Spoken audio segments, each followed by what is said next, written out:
Hi, my name is Jamie Rue, and it's the last day of 2014.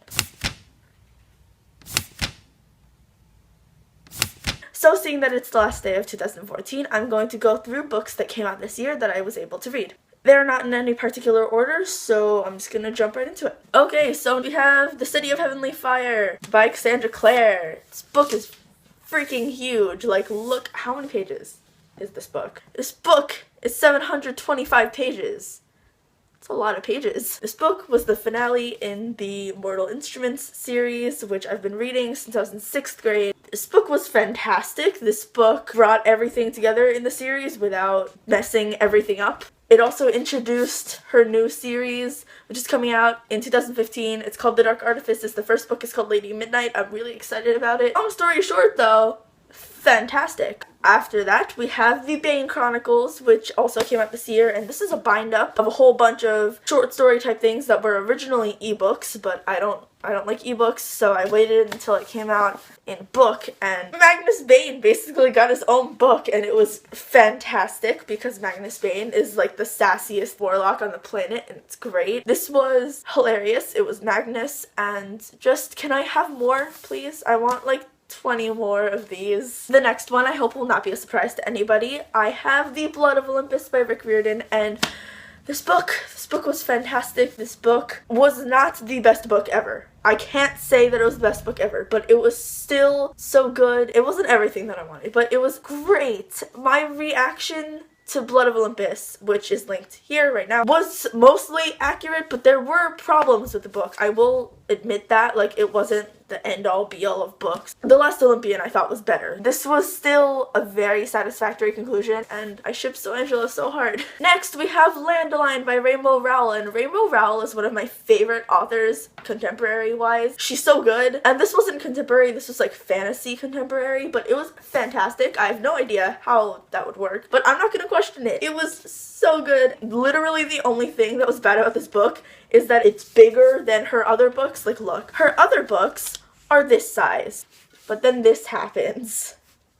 Why? Next, we have The Secret Diary of Lizzie Bennet. I have a review on this if you want to know more of my thoughts. But basically, if you like the Lizzie Bennet Diaries, the YouTube series, then this book lets you in on a lot of the insight. You get some more of the relationship between Lizzie and her parents. Like I said, more with the review that's linked here right now. Next, we have My True Love Gave to Me by these 12 authors. I am not listing all these people. I just posted a review on this yesterday, so it's linked here now. Recap of what I thought about it. It was cute. I didn't understand the fantasy ones at all. You should read it. Now I'm gonna go through the books that I don't actually own. Here we have Cress by Marissa Meyer, the third book in the Lunar Chronicles series. I got into the Lunar Chronicles this year during Booktubeathon, and oh my god, Cress was just, I need winter really badly, like right now. If you're not into the Lunar Chronicles, where are you? What is your life? So next we have Silver Shadows by Rochelle Mead, which is the 5th book in the Bloodlines series. Another series I got into this year. I read Vampire Academy this year, and I read Bloodlines this year. I really want the last book. I don't remember at this moment what the last book is called. It's called The Ruby Circle? No, it's not called The Ruby Circle. I like Vampire Academy more.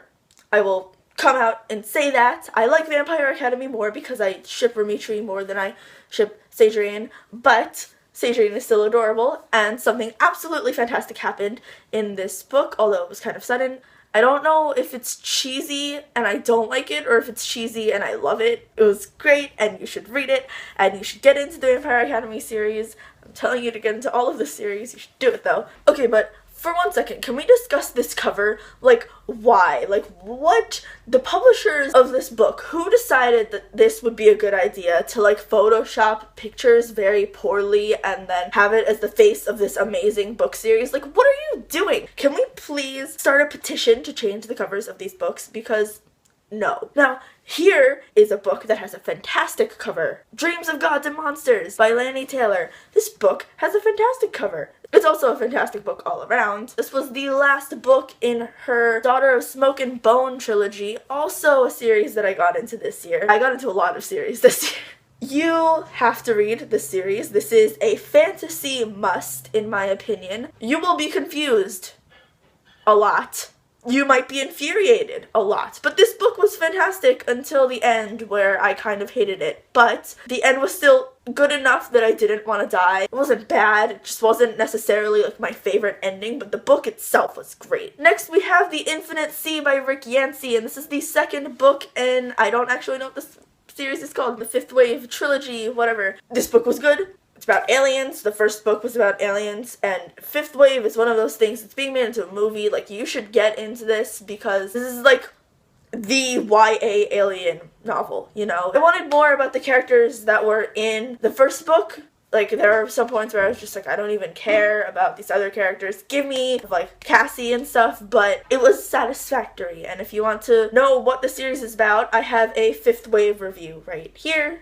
Next we have We Were Liars by E. Lockhart, and this book confused me. This book scared me. This book, I can't tell you anything about it because that would spoil everything, but basically this girl got into an accident and she's going back to like her vacation home for the first time. It was trippy. That's pretty much all I can say.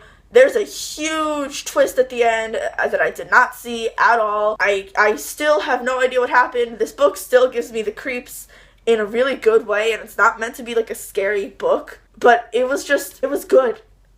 Read it.